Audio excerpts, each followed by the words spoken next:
Welcome to a candidate forum for California State Assembly District 10. The candidates in alpha order are Eric Guerra and Stephanie Nguyen.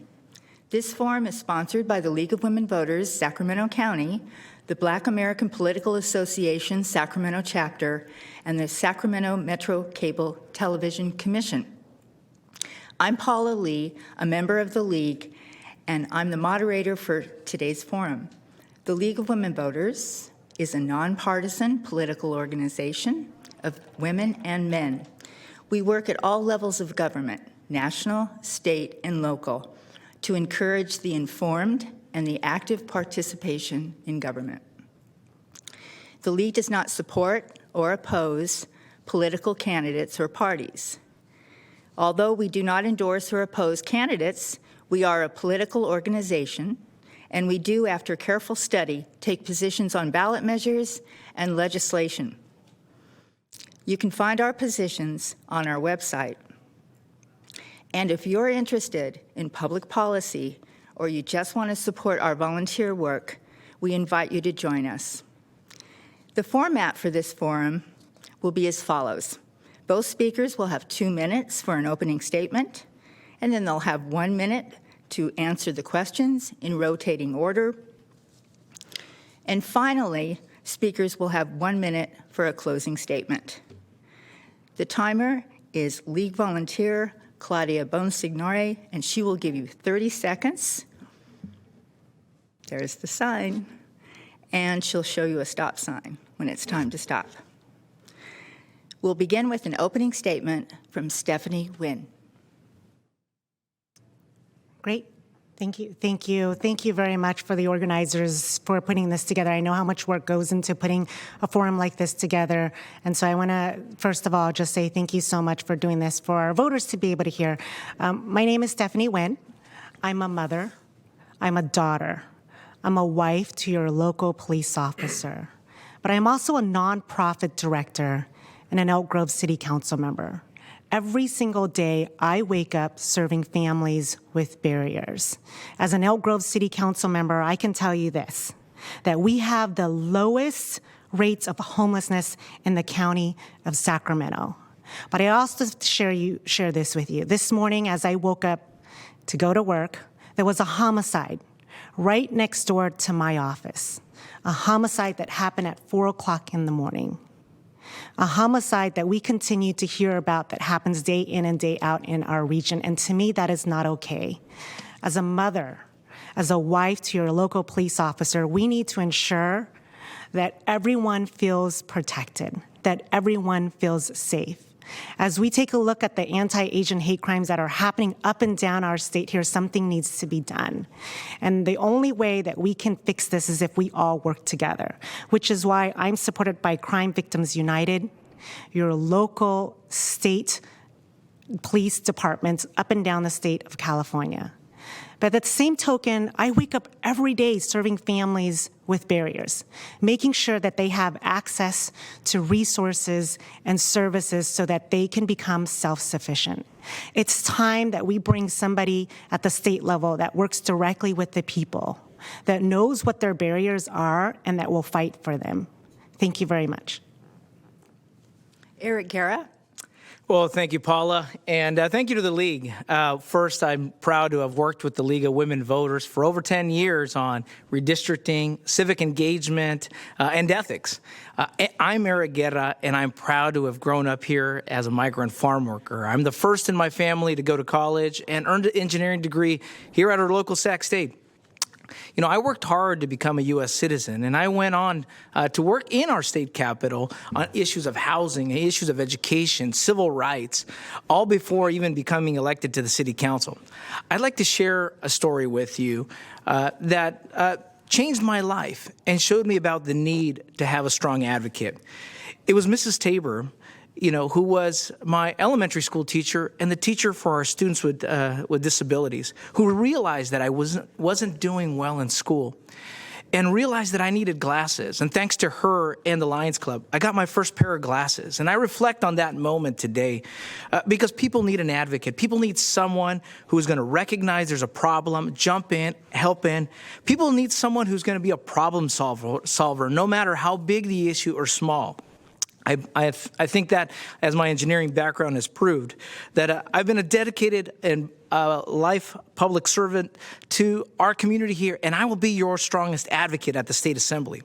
My work on housing, tackling the homeless crisis issue, fighting for women's rights, and protecting the environment, helping our small businesses are just a few examples of how I've jumped in, rolled up my sleeves, not pointed fingers, but made sure that I worked on the issue. I'm ready to advocate for all of our residents, regardless of where you live, Elk Grove or Sacramento.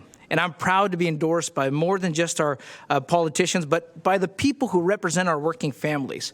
I'm the sole endorsed candidate of the Elk Grove and Sacramento firefighters, Planned Parenthood, the California Nurses Association, the Democratic Party, and our teachers and our college faculty. All right, now on to the questions. Eric, we'll begin with you. Many have been calling in recent years for a new, broader vision of public safety in our communities. What is your broader vision? The broader vision of public safety is more than just making sure and ensuring that we have well-staffed police departments and law enforcement. It has to mean that we're doing early intervention with our youth. It means that we're funding and getting ahead of the crisis. It also means that we have to do a better job at recidivism. The fact is, most of our counties in the state have a high amount of recidivism. We need to make sure that we're going ahead early on and ensuring that those leaving the correctional state and county facilities aren't set to fail. I know that personally because when my father was in and out of the correctional system, he was set to fail. And if it wasn't for our family intervention, that would have happened more often. We need to make sure that we're focusing on prevention as well as making sure that we have well-funded law enforcement departments to do the task. Stephanie? You know, as a wife to a police officer, I can tell you this, that our men and women who suit up, protect our community every day are leaving the state of California and they're going elsewhere. And that up and down the state of California, we are having a really hard time finding anybody who's willing to serve as a law enforcement officer. Proposition 47 and 57 is what increased a lot of the crimes that we are seeing happening right now in our community. And as you talk about a broader approach to public safety, I think we need to figure out how we can all work together to ensure that all communities, all individuals feel safe, but that's the key word, working together. Taking a look at those propositions again and revisiting those to ensure that they are the right fit for what we're looking at right now. Crime is increasing. Law enforcement officers are not feeling like they are supported. Law enforcement officers are leaving the state here, and that we are offering bonuses up and down the state to find ways to keep them to stay here in this state. I think it's time that we take a look and revisit any of these bills that are there so that we can find ways to keep our communities safe. And on the same subject, Stephanie, what steps would you take as an assembly member to hold police departments in the state accountable for misconduct by officers while increasing public safety? Public safety has changed these days, and it's more than just arresting. It's also about educating our officers and educating our communities as well, too. I understand that very much so. I also know that a lot of our officers these days need to be well-trained, well-equipped. They need to have the equipment that they need to be able to go out there and protect our communities. As we take a look at the changing role of an officer, I think we need to make sure that they have the training that's necessary to be able to do their job. I think, though, that we need to really support them and work with them. As we take a look up and down the state here, everybody has their own ways in which they're doing things. As a state agency, we need to figure out how we can make it so that way all departments and all agencies are looking at ways in which we can work together with the community. Eric? The question was really about accountability and how do we make sure that there's public trust in our police officers.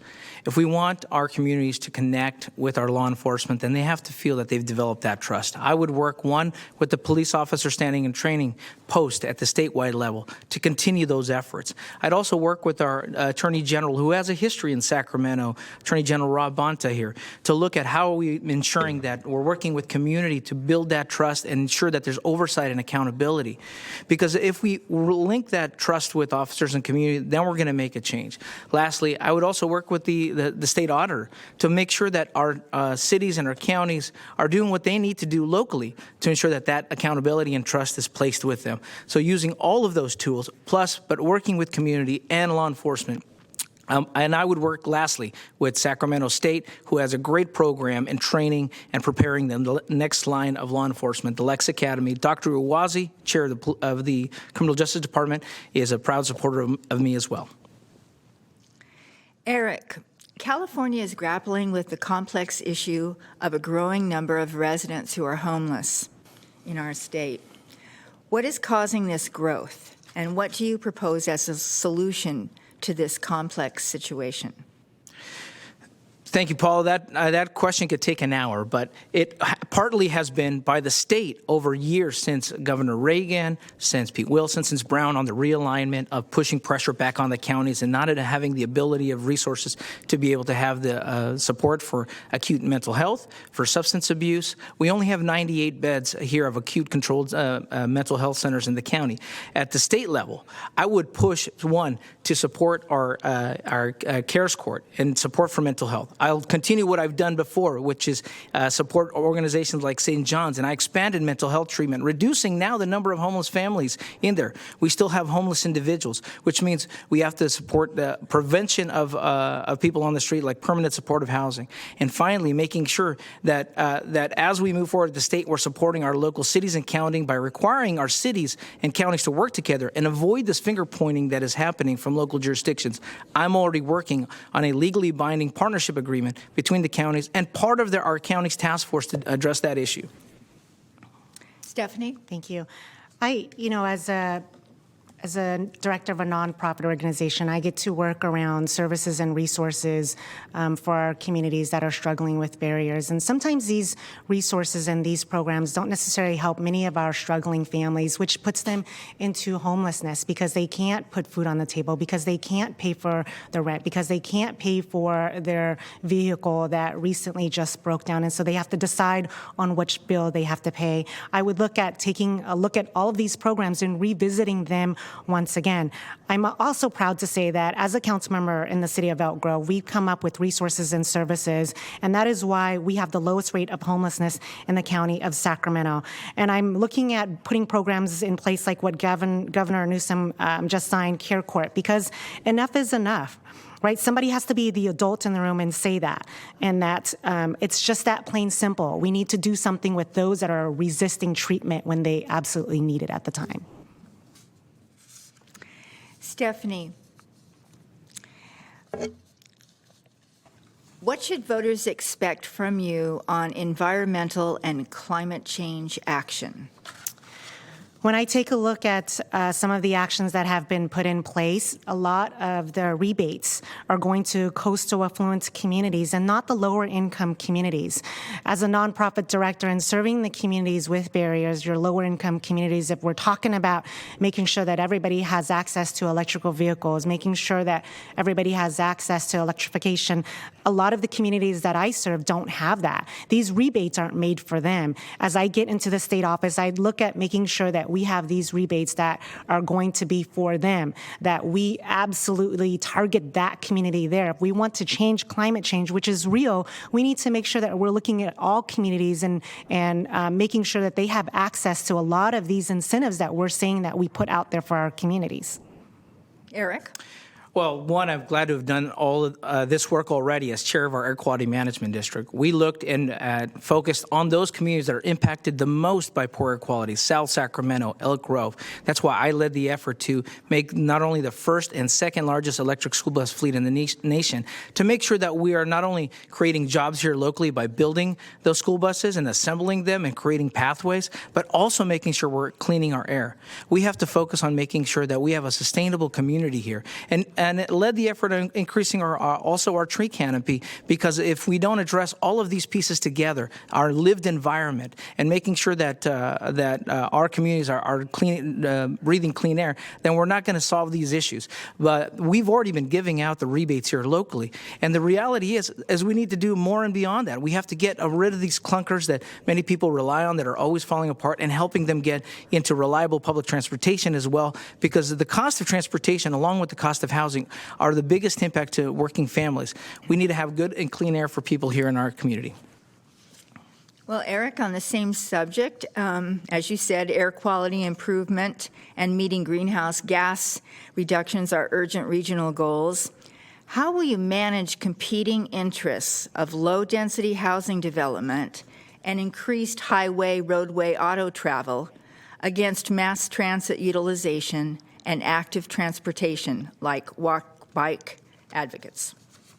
Well, this is one where I've had active work in actually improving our commercial corridors. Already in our Stockton Boulevard, in our county, I've increased and supported housing so that it's close to transit, and making sure that our areas are being designed and not sprawled out. Not everybody can jump in and buy a 4-bedroom, 2.5-bathroom, 3-car garage house. And that, unfortunately, is what some of our suburban cities have only built, which has made it difficult for people to live. And now you see the product of that, which is congestion along Elk Grove Boulevard. You see congestion on our freeways. We need to do better planning as we do our 2030 plan, 2040 plan. And as an assembly member, I would also make sure that all of the regional cities in our area are building for their area, so that we can make sure that we're planning and building for our area that also allows for public transportation. Stephanie?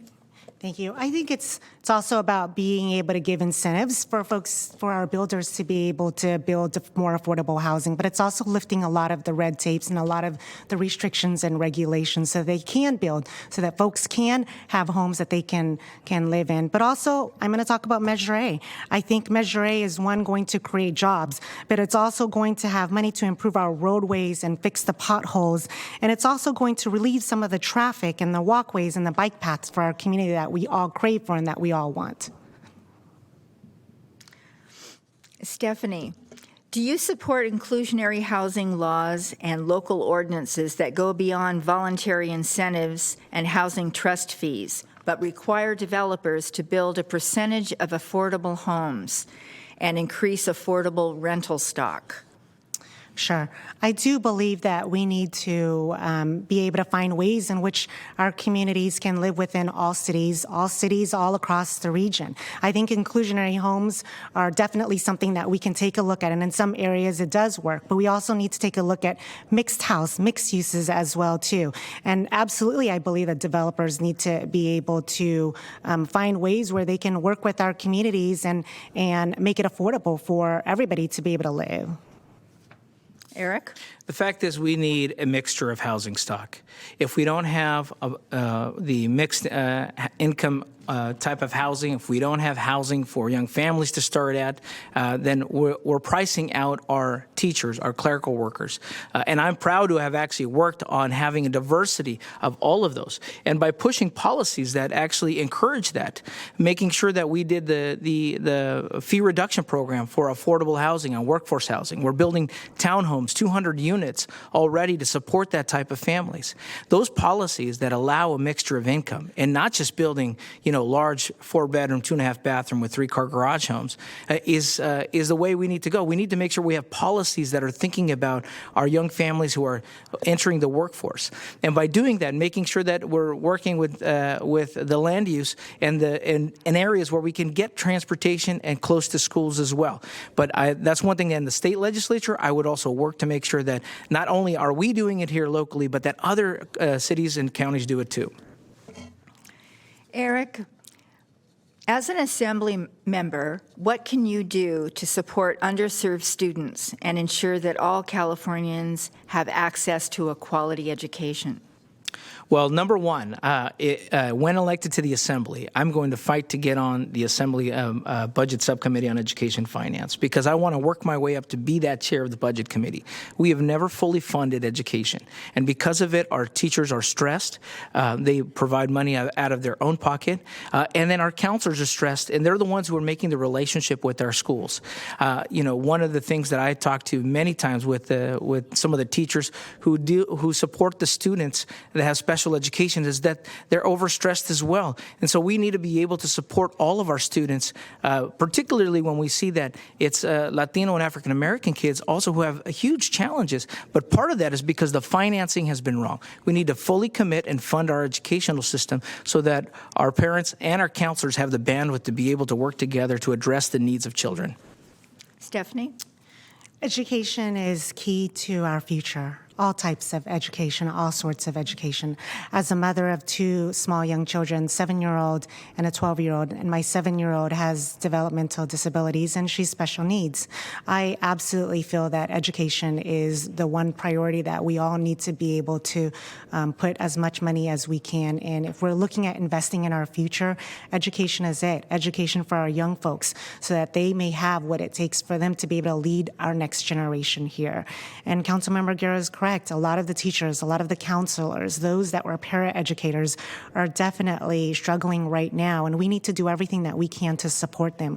We need to ensure that they have the tools necessary to be able to teach our children, teach our next generation of leaders.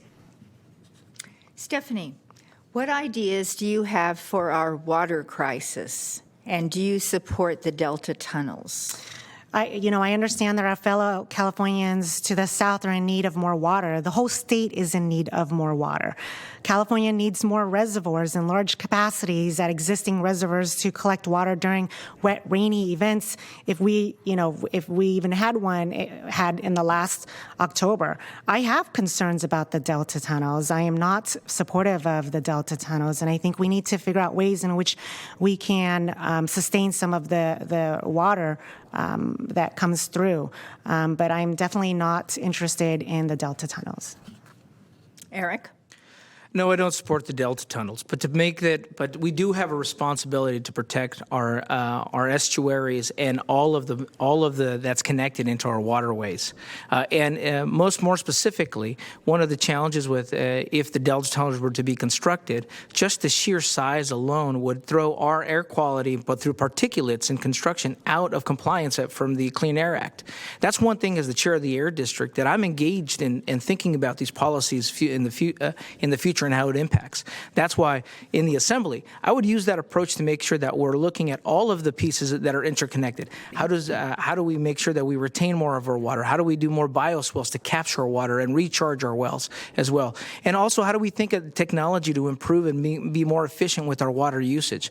I'm proud to be working at the city level here to look at how do we make sure that our future design of our city is much more water conscious so that we can protect the environment and what's downriver. We have to be good stewards with our neighbors, and what we do up here affects people further south.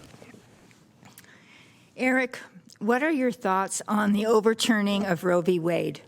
Do you support a woman's right to full reproductive care, and do you support paid family leave? Yes and yes, and the issue here that I'm proud to say that I'm the only endorsed candidate by Planned Parenthood, the only endorsed candidate by NARAL Pro-Choice California, because not only have I said that I support it, but I've actually shown with actions for over 2 decades of participating in activities and making sure that we talk about these issues, and even as conflicting it is in some of our cultures and communities, I've made sure that what the right to access to health care is important, and put that at the forefront. And for me, we need to stand strong now be vocal about it, and not when it's convenient or in an election cycle, but always be in it. In fact, I talked to my son about making sure that we're looking at supporting women's rights and making sure that we talk about equality every single day. That's why I'm proud to be endorsed by the Women Democrats of Sacramento County, the FemDems, and also Moms Demand action on gun violence as well, because all of these things are interconnected. And as far as that, I have 2 kids where we struggled with childcare as well. Stephanie? Oh, 100%. As a mother to 2 small young girls, I fear that they are not going to be able to make the choice that they want as they get older. But I would also say that I'm not just saying this as a director of my nonprofit organization. I ensure that my staff have access to these, to abortion if they need it, to the reproductive assistance that they need, right? And that I feel that we need to be there to fight it every single way. I've been at these women's marches. I've been there with my daughters. I brought them there, and we stood there marching with all of the other women up and down our region here to ensure that folks understand what's at risk here, and that we need to fight to ensure that we will continue to have the choice to do what we need to do, what's best for us. Stephanie, many say reducing gun violence calls for more than registering firearms and trying to get guns off the streets. What strategies and/or policies, if elected, would you support or put forward to reduce gun violence in our communities? Gun violence is a real thing. As I mentioned earlier, there was a homicide right next door to my office this morning. I would look at making laws more strict, right? If we talk about gun violence and getting guns off the streets, and while our local law enforcement department has done a phenomenal job on treating and having folks turn in their guns, I believe that guns can come from other states as well too. Having lived and grown up in South Sacramento, where it was so easy for us to obtain a gun, one that is scrubbed, I think we just need to be more strict on those that have guns that shouldn't have guns, and that's the only way in which we're going to solve this issue. Eric? Well, this is one where I'm proud to be endorsed by Moms Demand Action on gun sense gun violence and working with them on a gun safe storage. So many guns are stolen or from people's homes because of they're not taken care of. I'd also, on the legislature, I would work to go after the gun manufacturers as well, who have not taken responsibility into their own hands about this particular crisis that we're facing. And lastly, I would work with the Attorney General here as well, and my colleagues, future colleagues in the legislature, to look at red flag laws and identify people who have histories of violent action, people who have had history of domestic violence, who've shown that they would inflict violence on others, and making sure that we restrict folks who have hurt people from getting access to guns. We cannot have a travesty of what happened most recently, where someone came in with a gun and shot their kids here in Sacramento. We need to make sure that we take strong action and make those laws enforceable as well. Eric, many low-income neighborhoods often lack access to better schools, thriving businesses, good jobs, healthy food, and transportation. How would you support public-private investments in long-term community development? This is one where I'm proud to have had spent my time, even before on the city council, as a volunteer planning commissioner, making sure that local governments, cities and counties invest in those commercial corridors where we don't have food, where we don't have access to good employment. I've worked, to reduce the permitting process, to reduce the fee process in areas such as Stockton Boulevard. And now because of it, you see new development, new housing, and new reviving communities in those areas. In the state level, I would look at those policies as well to make sure that we're investing in there. And more importantly, in this assembly district, I would look to bring in more employment and look at creating a life science corridor with UC Davis and the manufacturers, so we have local employment so people don't have to drive an hour and be stuck on the freeway for jobs. I've done it before, and I would do it in the assembly as well to increase those local job opportunities and local development for our small businesses in both Sacramento and the city of Elk Grove. Stephanie? I can tell you this. There are a lot of community members that struggle every single day to make ends meet, to be able to put food on the table, to have access to jobs, to have access to transportation. And what they do go to is they go to the Trusted Messenger, which is the community-based organization that they know of, that speaks their language, that makes them feel comfortable, that they feel they can go into this organization and receive the services that they need. And that also includes access to fresh fruits and vegetables. I'm not a food bank, but yet I provided fresh fruits and vegetables to a community because they couldn't get access to it. That's not okay. That's not okay that I had to jump in and do that. And so I think more needs to be invested in our community-based organizations that have had the ability and the capacity to show that they're able to make changes in these communities that are struggling. They are the trusted messengers, and we need to rely heavily on these trusted messengers that can get the word out and get the information out and get the resources and services out to these communities that are struggling.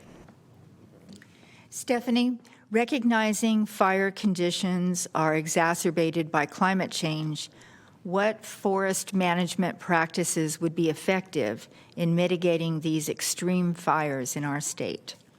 Well, I think that's one of those where we need to take a look at climate change again, right?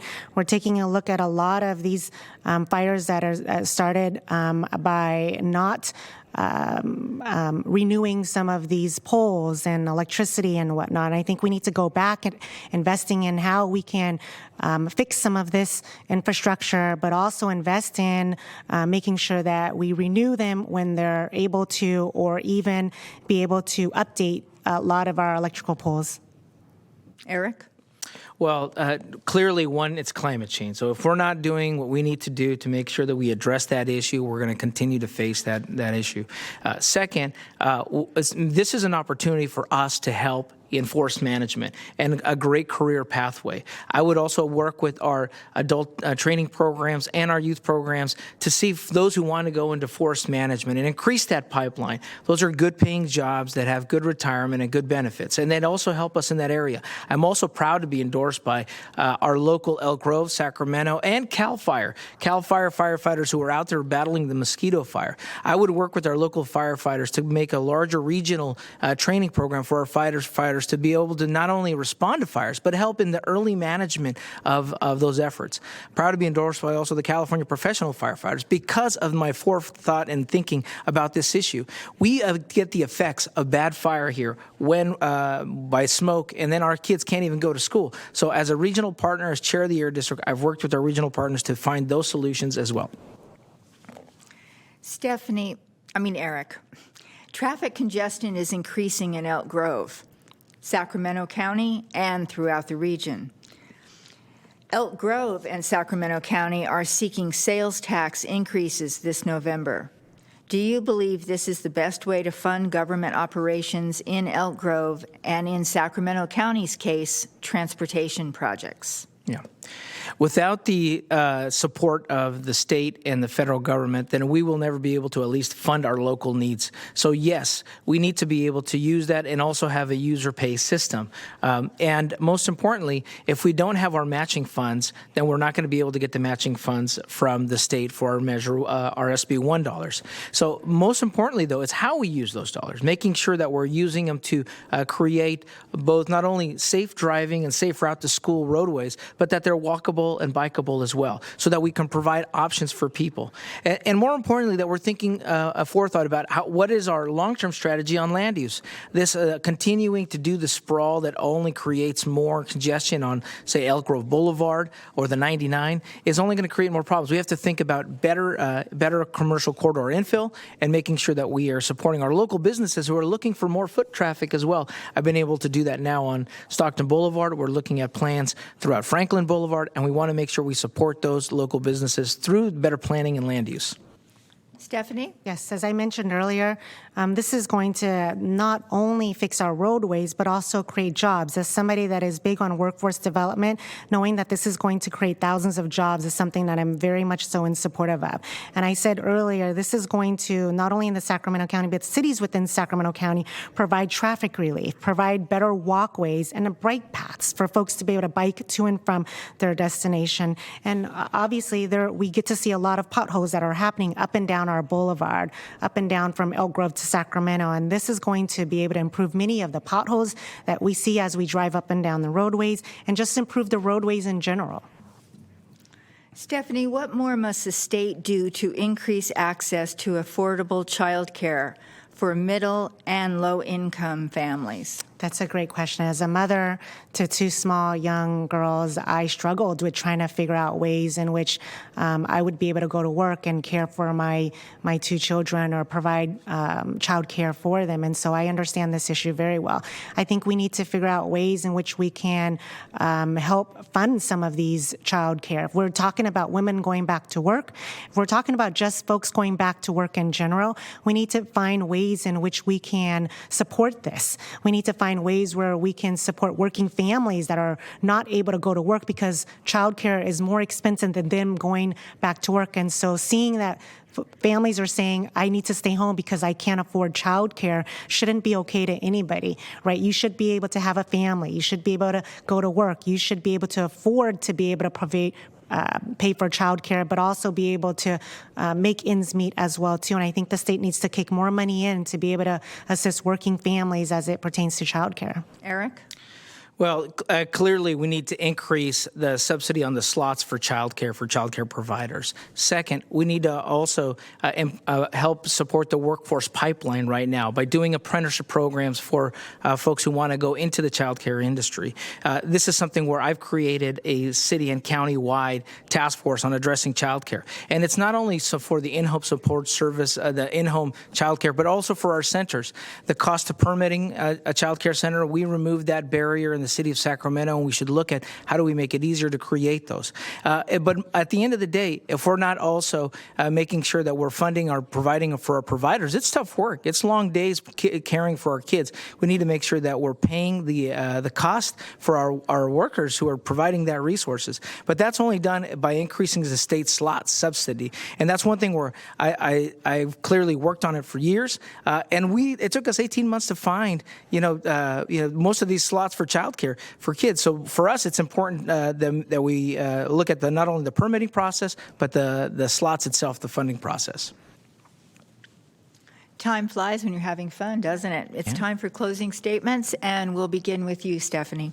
Great. So thank you very much. Again, I want to thank you for having the opportunity to come before all of you to talk about myself and the issues. As mentioned earlier, we're taking a look, as I talk to voters every single day when I'm out there, the number one issue is homelessness. But the number two issue is also the rate in which crime has increased all across our county, all across the cities up and down. And so that is why I am supported by Crime Victims United and your local law enforcement up and down the state of California. As a mother, as a wife to your local police officer, homelessness is an issue that I care about deeply. I work every single day providing access to resources and services to our community to ensure that they don't fall into homelessness. It's time that we bring somebody to the state that understands these issues, that work day in and day out for the community. If you take a look at what we need right now, we need somebody that understands this. We need somebody that has worked there with our community members to take our voices up to the Capitol. Thank you. Eric? Public service has been so impactful for my life. If it wasn't for our teachers, if it wasn't for the folks that empowered my mother to get her GED at 50, who allowed me to get an education degree, that changed our life out of poverty. And as your state assembly member, I would be an advocate to making sure that we focus on the fundamentals of housing, the fundamentals of education, to making sure we have good access to health care so that people don't fall through the cracks and end up in homelessness, to making sure that we fund the appropriate mental health treatment and the substance abuse treatment so that we can stop this cycle that we see out there. It isn't, if law enforcement is just showing up, that means that the system has already failed. We need to get ahead of the curve, but also respond to the current issues. And I've done that already as a council member, responding to the issues when we've seen folks in homelessness and crisis by supporting St. John's for Real Change. And we saw a reduction in families with children who are homeless. We have more to do. That's why, as your state assembly, I would focus on those issues. Thank you. This concludes our forum, and I want to thank you both, Stephanie and Eric, for running for this very important office where should you be elected, your votes in the Assembly would affect many Californians. So thank you for being here today to answer these questions from voters. And thank you, Claudia, and the folks here at Sacramento Metro Cable Television, and Kristen Riggs and her team for providing this venue. Voters, ballots go out soon, October 10th. If you've moved or changed your signature, the last day to register or re-register to vote is October 24th. And you can do this easily online at registertovote.ca.gov. You can mail your ballot when you get it. You can put it in a secure drop box, or you can vote in person at a vote center. The drop boxes and vote center locations will be listed in the information that comes with your ballot. And you can find nonpartisan voter information on these candidates and all the propositions and local ballot measures at votersedge.org. Now, you are a more informed voter if you watch this forum, so we hope you will pass on what you've learned. And you can also pass on this recording. A YouTube link will be available if you go to the League website, lwvsacramento.org. Thank you and good evening.